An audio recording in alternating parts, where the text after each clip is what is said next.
के लिए कीट हम नमस्कार और आप सभी का स्वागत है जिज्ञासा फाउंडेशन के इस यूट्यूब चैनल पर।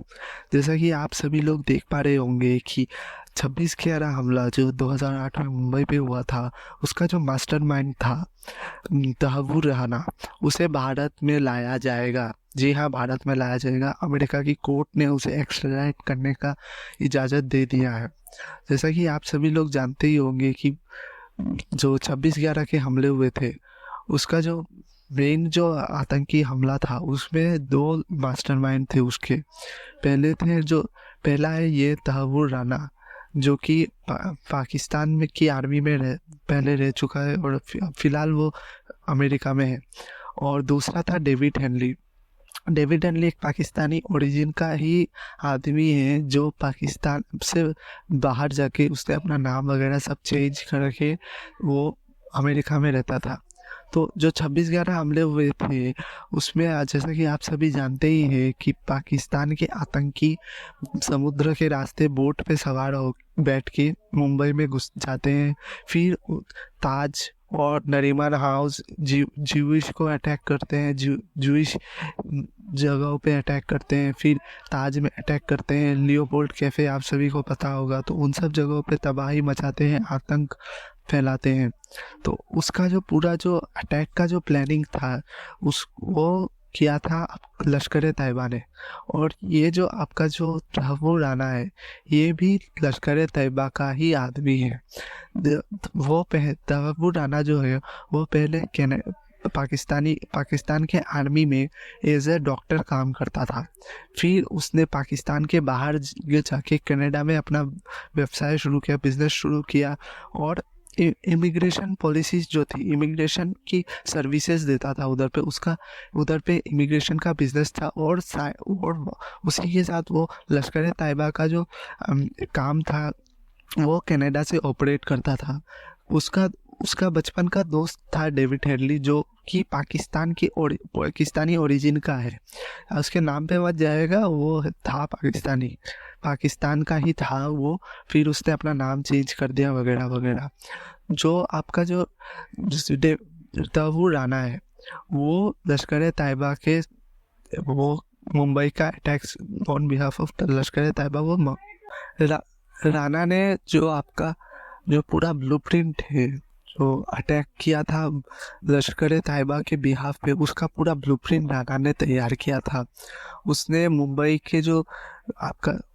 में जो आतंकी घुसे थे उनको सारा कुछ ब्रीफ किया था, उसको सारा कुछ समझाया था और संभाला था। इसमें डेविड हेनली भी था साथ में। और जो मेन था वो राणा ही था, जो उसने पूरा सब कुछ, वो मुंबई में आ भी चुका था। मुंबई में उसने सारा सब देख के गया था, फिर उसने सब कुछ किया था। राणा पे इंडिया की गवर्नमेंट ने कई सारे आरोप लगाए, जैसे कि क्रिमिनल कॉन्स्पिरेसी, वार अगेंस्ट गवर्नमेंट, ये सब और भी काफ़ी सारे संगीन आरोप हैं। उस उसने ऊपर से उसने और भी कई जगह भारत में जगहों पे हमला करने का प्लान बनाया था, जैसे कि national defence college, Chabad house और ज्यूइश आउटरीच मुंबई पे। उसने एक डेनिश न्यूज़पेपर पे भी अटैक करने का प्लान बनाया था, जिसमें उसका जो ये वाला साथी है डेविड हेडली, ये शक्ल से मत जाइएगा, ये है पाकिस्तान का ही पूरा है आतंकवादी। तो इसके साथ मिलके जिसने 26/11 हमले में भी इसका साथ दिया था, उसी के साथ मिलके एक डेनिश न्यूज़पेपर पे भी उसने हमले की प्लानिंग की थी। तो और जो आपका तो भारत ने क्या 2019 में भारत ने जो इसकी एक्स्ट्राडिक्शन की बात यूएस से चालू कर ली थी। भारत ने 2019 में ही इसको एक्स्ट्राडाइट करने की बात की थी।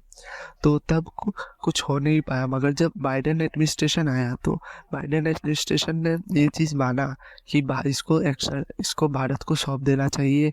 ये काफ़ी ज़्यादा डेंजरस है। और इसका एक रीज़न भी है कि जब 26/11 के हमले हुए थे तब उधर पे कई सारे अमेरिकन को भी हमला हुआ था। कई सारे कुछ अमेरिकन भी इसमें मारे गए थे। तो इस वजह से भी एक रीज़न है कि अमेरिका ने इस चीज़ के लिए हमें एक्स्ट्राडाइट करने के लिए मान गए, और हमारे और अमेरिका के बीच में जो एक्स्ट्राडिशन ट्रीटी है वो भी इसमें कारगर साबित हुए हैं। जो हमारे और भारत और अमेरिका के बीच की एक्स्ट्राडिशन ट्रीटीज 1997 में साइन किया गया था।